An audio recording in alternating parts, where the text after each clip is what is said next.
அஸ்ஸலாமு அலைக்கும். Welcome to Nouri kitchen. இன்றைக்கி ஒரு வெள்ளேரி பிஞ்சு சாதம் ரெடி பண்ண போகிறோம். அதுக்கு ஒரு 2 வெள்ளேரியை இந்த மாதிரி ஃபுல்லாக செதுக்கி எடுத்துட்டோம். இதை ஒரு ஃபில்டரில் வச்சு இதை எல்லாத்தையும் ஷக் பண்ணி அதில் உள்ள தண்ணியெல்லாம் எடுத்துருவோம். இப்போ எல்லாத்தையும் ஃபில்டர் பண்ணி எடுத்துட்டோம். அடுத்ததாக ஒரு கடாயில் ஒரு 2 டேபிள் ஸ்பூன் அளவுக்கு ஆயில் சேர்த்துக்குவோம். சேர்த்துட்டு ஒரு 2 டேபிள் ஸ்பூன் அளவுக்கு நெய் சேர்த்துக்குவோம். இப்போ ஆயில் சூடானதும் ஒரு அரை டீஸ்பூன் கடுகு, ஒரு அரை டீஸ்பூன் கடலைப்பருப்பு, அதோட ஒரு 4 மிளகாய், கொஞ்சமாக கருவேப்பிள்ளை, இது எல்லாத்தையும் ஃபுல்லாக ஆயிலில் வதக்கிக்குவோம். இதெல்லாம் ஃபுல்லாக ஆயிலில் வதங்கிடுச்சு.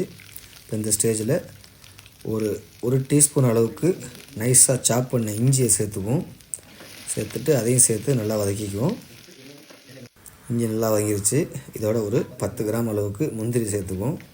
முந்திரி சேர்த்துட்டு நல்லா முந்திரி வறுபட்டதும் இப்போ நம்ம ரெடி பண்ணி வச்சுருக்கிற ஆனியனில் நல்லா நைஸாக சாப் பண்ணி ஒரு மீடியம் சைஸ் ஆனியனை இதில் சேர்த்துக்குவோம். நல்லா ஆனியன் வதங்கி ஒரு கண்ணாடி பதத்துக்கு வரட்டும். ஆனியன் நல்லா வதங்கி கண்ணாடி பதத்துக்கு வந்துருச்சு. இப்போ இந்த ஸ்டேஜில் நம்ம ரெடி பண்ணி வச்சுருக்கிற அந்த வெள்ளேரி பிஞ்சை இதில் சேர்த்துக்குவோம். சேர்த்துட்டு கரெக்டாக ஒரு 1 நிமிஷம் இந்த வெள்ளேரி பிஞ்சு வதங்குற வரைக்கும் இதை ஃபுல்லாக மிக்ஸ் பண்ணிக்குவோம். இப்போ நல்லா ஃபுல்லாக வெள்ளேரி வதங்கி வந்துருச்சு. இப்போ இந்த ஸ்டேஜில் ஒரு பவுல் ரைஸ் சேர்த்துக்குவோம். நம்ம ஆல்ரெடி ரைஸை வடித்து எடுத்து வச்சுருக்கிறோம். அதை சேர்த்துட்டு இப்போ இதுக்கு தேவையான அளவு உப்பையும் சேர்த்துக்குவோம். மேலே கொஞ்சமாக நைஸாக சாப் பண்ண மல்லி இலை சேர்த்துக்குவோம்.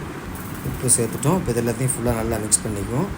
ஒரு அருமையான வெள்ளேரி பிஞ்சு சாதம் ரெடி ஆகிடுச்சு. ஃபுல்லாக மிக்ஸ் பண்ணிவிட்டு இதை ஒரு பிளேட்டுக்கு மாற்றிக்குவோம். ஒரு அருமையான வெள்ளேரி பிஞ்சு சாதம் ரெடி ஆகிடுச்சு. இதே மாதிரி நீங்களும் ட்ரை பண்ணி பாருங்கள். பிடிச்சிருந்தால் லைக் பண்ணுங்கள், ஷேர் பண்ணுங்கள், கமெண்ட் பண்ணுங்கள், மறக்காமல் சப்ஸ்கிரைப் பண்ணுங்கள்.